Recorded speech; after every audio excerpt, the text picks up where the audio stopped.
আজকে special episode. তিনজন special মা লক্ষ্মী আজকে খেলবেন আমার সঙ্গে, সবাইকে চেনেন। হাততালি হোক একে একে। অরুণিমা, অঙ্কিতা এবং সায়ন্তনী। Welcome welcome welcome. সবাই পোডিয়ামে চলে আয়, তারপরে একটু গল্প করবো সবার সঙ্গে। আয়।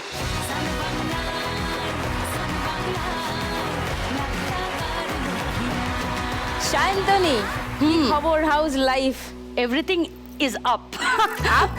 ভালোই চলছে। আমার অ্যাকচুয়ালি সবসময় ভালো চলে, তুমি জানো। খারাপ সময় আমার ভালোই চলে। হ্যাঁ, আর তুই হাসি মুখে থাকিস, হ্যাঁ, এটা আমার always। সব থেকে ভালো লাগে। ওকে, কাজকর্ম সব চলছে ঠিকঠাক? হ্যাঁ, ঠিকঠাক চলছে। নিজের কাজ চলছে, পাশে বিজনেস চলছে, সবটা চলছে। গুড। আরও ডিটেলে আড্ডা মারবো, তার আগে একটু অঙ্কিতার সঙ্গে ছোট্ট করে একটু কথা বলে নিই।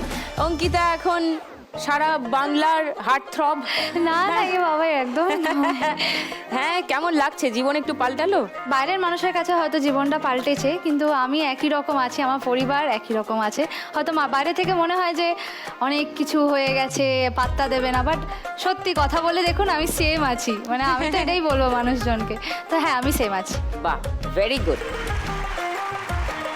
অরুণিমা, বলো। বলুন আপনি কেমন আছেন? আমি ভালো আছি, তুমি কেমন আছো? আমি তো যেরম দেখছেন, কিরম দেখছেন সেটা আপনারাই বলবেন। দারুণ দারুণ দারুণ দারুণ।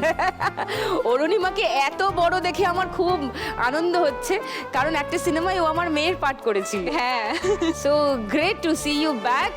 অনেক দিন পরে দেখলাম। এই খেলাটা একটা মজার খেলা।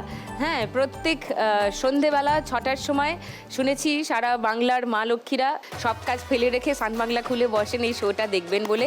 এমনকি কমপ্লেন আসছে যে সন্ধে দেওয়ার টাইম পাওয়া যাচ্ছে না, এই শোটা 6টায় শুরু হয়ে যাচ্ছে। তাই জন্যই বলি সন্ধে দেওয়ার টাইম আজকে পাবেন একটু পরে। ফার্স্ট রাউন্ডটা শুরু করে দিই, খেলা শুরু করে দিই, তারপরে আমি একটা 5 মিনিটের ব্রেক দেবো, তখন টুক করে গিয়ে সন্ধেটা দিয়ে আসবেন, কেমন?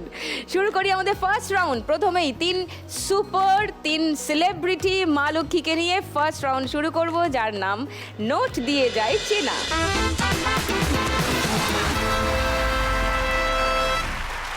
তিনজনের মধ্যে প্রথমে আমার সব থেকে কাছে আছে সায়ন্তনী, তাকেই ডাকবো প্রথমে খেলতে। চলে আয় সায়ন্তনী, যদি আজকের এই খেলা থেকে 1 লাখ টাকা জিতিস কি করবি? আসার আগে জেনেছি যে এই খেলার এখানে যারা মানে যে উইনার হয় সে এর 50% এমন কাউকে দেয় যাদের দরকার টাকাটা খুবই। এবং এখানেই সেলিব্রিটিরা, হ্যাঁ, যারা এমনিতে আসে রোজই 1 লাখ টাকা না করে না না জিতে নিয়ে না, যায়। তাদের কথা বলছি না, হ্যাঁ। সেলিব্রিটিরা। হ্যাঁ। তো এটা আমার খুব ভালো উদ্যোগ লেগেছে, কেননা অনেক প্রতিযোগী থাকে যাদের হয়তো প্রাইজ পায়নি কিন্তু নিডি, তো তাদেরকে দেওয়া হচ্ছে, এটা সব